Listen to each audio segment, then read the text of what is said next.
கிரிக்கெட்ல ஒரு கப்பு ஜெயிக்கிறது ரொம்ப கஷ்டமான விஷயம். ஆனா அதை விட கஷ்டம் என்ன தெரியுமா? உச்சத்திலே இருக்கிறது. ஏன்னா ஒரு டீம் சாம்பியன் ஆனதுக்கு அப்புறமா மற்ற டீம்ஸ் என்ன யோசிப்பாங்க? இந்த டீமை எப்படியாவது பீட் பண்ணும் அப்படின்றது தான் அவங்களுடைய டார்கெட்டா இருக்கும். அப்பேற்பட்ட ஒரு டீமா தான் இந்தியா இருந்தது. ஆனா இப்போ சுச்சுவேஷனே வேற. ஏன்னா இந்தியாவை இப்போ பீட் பண்ணணும் தான் மற்ற டீம்ஸ் நினைக்கிறாங்க.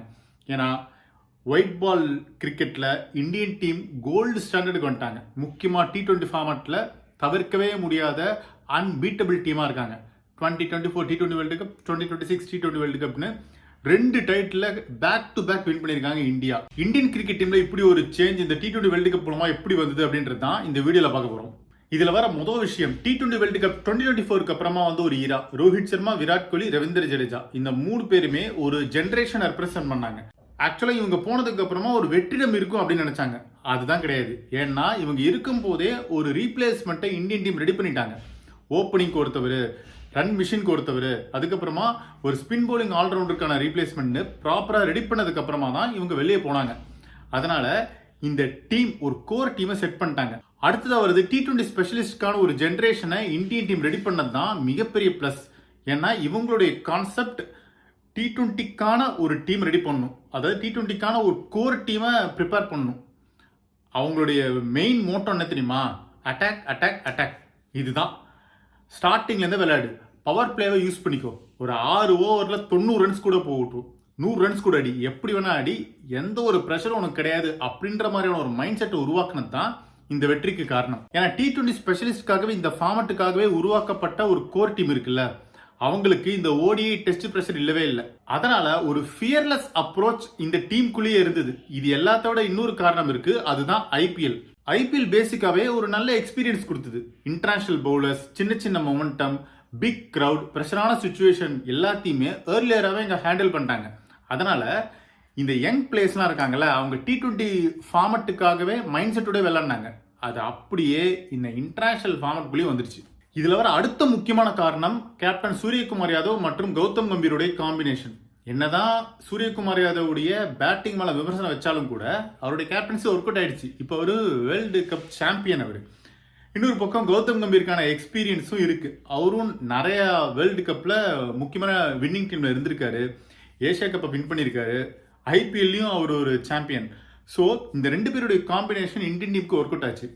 அவங்க பண்ண ஒரே ஒரு விஷயம் டீமுக்கு சொன்னது இதுதான்: ரிஸ்க் எடு, அவுட் ஆகிறதுல தப்பே கிடையாது, ஆனால் சேஃபாக விளையாடி லூஸ் ஆகிறதுல எந்த ஒரு பிரயோஜனம் இல்லை அப்படின்னு சொல்லியிருப்பாங்க போல. அந்த மாதிரி தான் இருந்தது. ஏன்னா அந்த ஃபியர்லெஸ் அப்ரோச் தான் இந்த டீமுக்கு மிக முக்கியம். அதனால அட்டாக்கிங் ஃபியர்லெஸ் அப்ரோச் அப்படின்னு சொல்லி இந்தியன் டீமை மோல்ட் பண்ண ஆரம்பிச்சாங்க.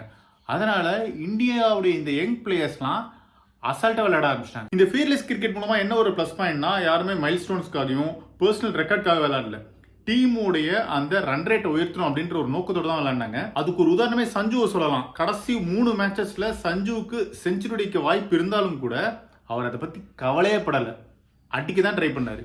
ஏன் அப்படின்னா T20ன்றது 20 ஓவர்ஸ் நம்ம கணக்கு பண்ண முடியாது. 120 பால், ஒவ்வொரு பாலுக்குமே ஒரு வேல்யூ இருக்கு.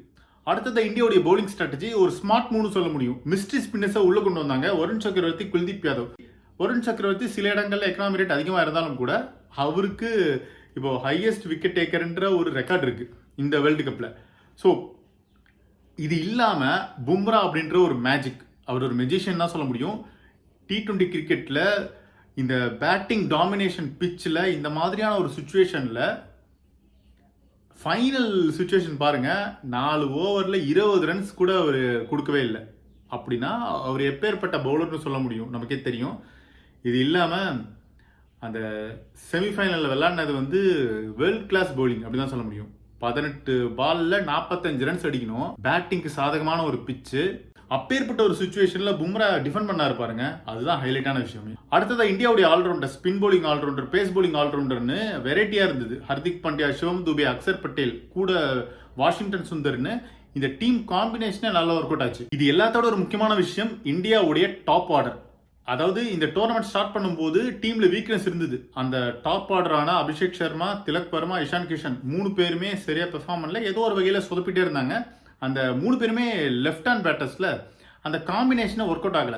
அப்பதான் உள்ள என்ட்ரி ஆறாரு சஞ்சு வந்ததுக்கு அப்புறமா டீம்ல அந்த பேலன்ஸ் கிடைச்சது. லெஃப்ட் ரைட் காம்பினேஷன் ஸ்டார்டிங்ல இருந்தே அவர் அடிக்க ஆரம்பிச்சாரு. என்னதான் முன்னாடி ஒரு பெர்ஃபார்மன்ஸ் ஃபெயில் ஆனாலும் கூட டீம் அவரை பேக் பண்ணாங்க, நம்பினாங்க. அதான் விஷயமே. அந்த நம்பிக்கையை கொஞ்சம் கூட ஏமாத்தாம சஞ்சு பெர்ஃபார்ம் பண்ணிட்டாரு. முக்கியமான கட்டத்தில் எப்போ பண்ண முடியுமோ பண்ணணுமோ அப்போ பண்ணாரு பாருங்க.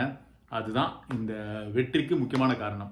இந்த வேர்ல்டு கப் வெற்றி நமக்கு கற்றுத்தந்த பாடங்கள் என்னன்னா, மிஸ்டேக்ஸ் வரும், அதை ஃபர்ஸ்ட் ஐடென்டிஃபை பண்ணணும், எங்க தப்பு நடக்குதுன்னு நமக்கு தெரியணும், நடந்ததுக்கு அப்புறமா அதை கரெக்டா மோல்ட் பண்ணி கரெக்ட் பண்ணணும். அதுதான் இந்தியா பண்ணாங்க. போல்டான சில டிசிஷன் எடுத்தாங்க.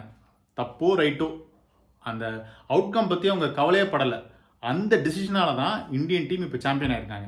இந்தியா இப்போ ஸ்ட்ராங்கஸ்ட் T20 டீம் அப்படின்றதுக்குள்ள நம்ம அடக்க முடியாது. அது ஒரு T20 மிஷின் ஆயிடுச்சு. ஸ்ட்ராங்கான ஓப்பனிங், பக்காவான மிடில் ஆர்டர், ஸ்மார்ட்டான பவுலிங் ஸ்ட்ராட்டஜின்னு எல்லாமே பிளெண்ட் ஆகி இந்தியா இப்போ T20 வேர்ல்டு கப் சாம்பியனா உருவெடுத்திருக்காங்க. இப்போ உலக கிரிக்கெட் ரசிகர்கள் மத்தியில் ஒரு மிகப்பெரிய கேள்வி இருக்கு.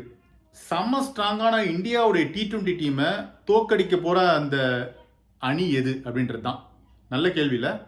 ஏன்னா பல டீம்ஸ் இப்போவே டார்கெட்டை ஃபிக்ஸ் பண்ணியிருப்பாங்க, இந்தியாவை இப்போ தோக்கடிக்கணும் அப்படின்னு. அந்த அளவுக்கு இந்தியா இப்போ உயர்ந்து நிற்கிறாங்க. ஏன்னா ஓடிஐ ஃபார்மெட்டில் எப்படி ஆஸ்திரேலியாவோ சாம்பியனோ, அதே போல் இந்தியா இப்போ T20 வேர்ல்டு கப்பில் சாம்பியன். ஸோ ஆஸ்திரேலியாவுடைய டாமினன்ஸ் ஒன்று இருந்தது இல்லை, அதுக்கு ஈக்குவலாக இப்போ T20 ஃபார்மெட்டில் இந்தியாவுடைய டாமினன்ஸ் இருக்குது அப்படின்றதுல எந்த ஒரு சந்தேகமே கிடையாது. ஸோ இந்த வெற்றியை பற்றி உங்கள் கருத்துக்களை கமெண்ட் செக்ஷனில் சொல்லுங்கள். நம்ம தொடர்ந்து நிறைய விஷயங்களை பேசுவோம். மறக்காமல் சப்ஸ்கிரைப் பண்ணிடுங்க.